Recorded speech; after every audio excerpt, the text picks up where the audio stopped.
بقول لك يا عمنا، كنت انت قايل لي انك عايز تشتري موبايل لابنك، حاجه كده في المتناول تمشي الحال. بالصدفه وانا بقلب على فيسبوك لقيت اعلان من سامسونج عن الجالاكسي A06، حاجه كده في مشي الحال زي ما انت عايز. سمعت عنه ولا لسه؟ ويا ترى بقى جديد في المواصفات ولا جديد في الاسم بس ولا ايه حكايته؟ عاوز اعرف قبل ما اشتريه عشان ما البسها يا معلم.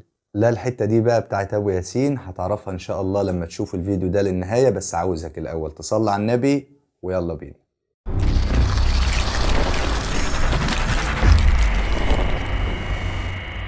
السلام عليكم ورحمة الله وبركاته، أهلا بيكم في فيديو جديد في عالم الموبايلات. إن شاء الله في الفيديو ده أصدقائي هتكلم عن موبايل جديد من سامسونج في فئة السعرية الاقتصادية، بالتحديد من سلسلة الإيه. هتكلم عن السامسونج جالاكسي A06، موبايل جيد موجه لمحدود الدخل. هنعرف كل تفاصيله إن شاء الله من خلال الفيديو، فتابعونا للنهاية.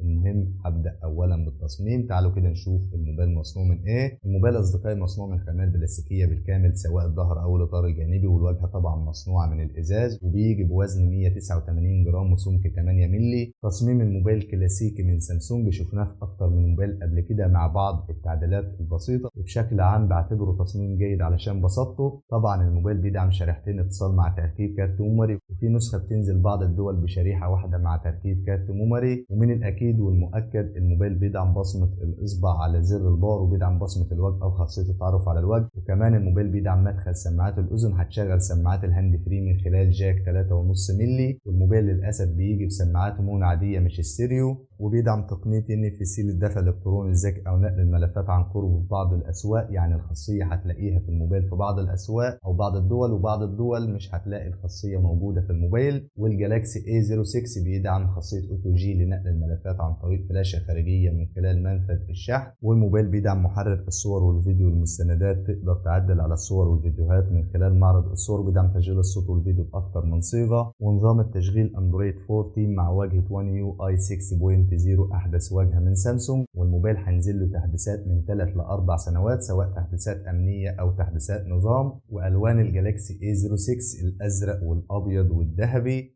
دي المواصفات العادية اللي موجودة في الجالاكسي A06. نيجي بقى للمواصفات الرئيسية واللي من خلالها بتقرر هتشتري الموبايل. بتحكم على الأداء والبداية مع البطارية، واللي بتكون قوية بسعة 5000 ملي أمبير مع شاحن سريع بقوة 25 واط ومنفذ الشحن تايب سي. بطارية هتدوم لوقت طويل في كل الاستخدامات طوال اليوم، سواء كنت بتلعب على الموبايل أو بتستخدمه في الإنترنت أو في أي استخدام أنت عايزه. أما مساحة التخزين، الموبايل بيجي بثلاث إصدارات. الإصدار الأول رام 4 جيجا مع ذاكرة تخزين 64 جيجا بايت، والإصدار الثاني رام 4 جيجا مع ذاكرة تخزين 128 جيجا بايت، والإصدار الثالث والأخير رام 6 جيجا مع ذاكرة تخزين 128 جيجا بايت. والرامات بتزيد تلقائيا من خلال السوفت وير. هتاخد رام 4 زائد رام 4 بالمجموع 8 جيجا رام، وهتاخد رام 6 زائد رام 6 يعني بالمجموع 12 جيجا رام. والرامات بتزيد من خلال مساحة التخزين الرئيسية. وزي ما قلت لكم الموبايل بيدعم تركيب كارت ميموري عشان تزويد المساحة الخارجية.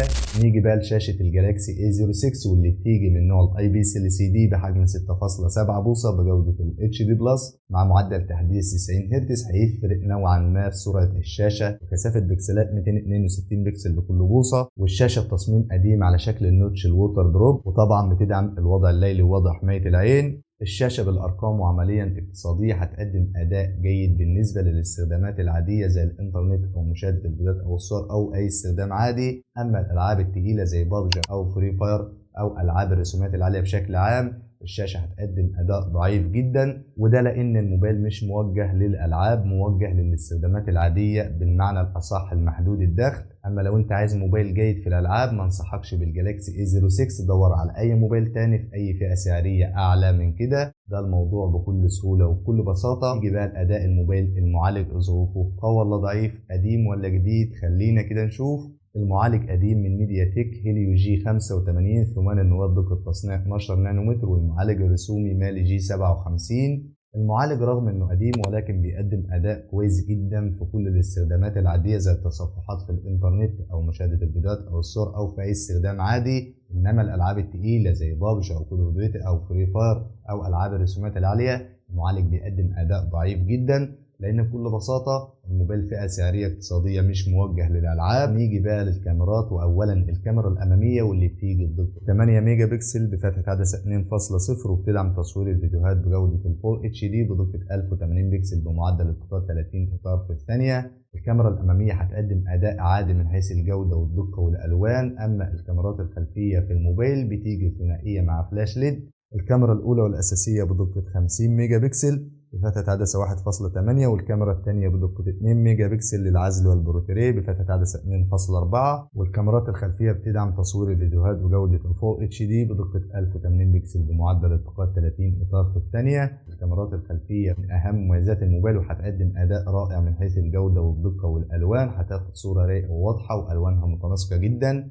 تعالوا بقى نشوف محتويات علبة الجالاكسي A06. بيكون موجود في العلبة الموبايل وكابل USB ودبوس معدني لاستخراج شريحة الاتصال ودليل البدء السريع أو كتاب التعليمات وشهادة الضمان. مش بيكون موجود في العلبة لا راس الشاحن ولا جراب ولا سماعات هاند فري، وده أصبح أمر عادي بالنسبة لسامسونج. تعالى بقى أقول لك على الخلاصة علشان تعرف إذا كان الموبايل هيقدم قيمة مقابل سعر ولا لا، يستحق إنك تشتريه ولا لا. من الآخر كده يا صديقي العزيز، الجالاكسي A06 لو أنت عايزه في الاستخدامات العادية زي التصفحات في الإنترنت أو مشاهدة الفيديوهات أو الصور أو في أي استخدام عادي، الموبايل هيقدم أداء رائع. أما لو أنت عايز الموبايل في الألعاب التقيلة زي ما قلت لك يا صديقي العزيز في الشاشة والمعالج، الموبايل هيقدم أداء ضعيف جدا لأنه بكل بساطة موجه لمحدود الدخل مش للألعاب. ولو انت عايز الموبايل في التصوير هتاخد صوره رايقه وواضحه والوانها متناسقه جدا، وكمان بطاريه الموبايل بتدوم لوقت طويل في كل الاستخدامات طوال اليوم.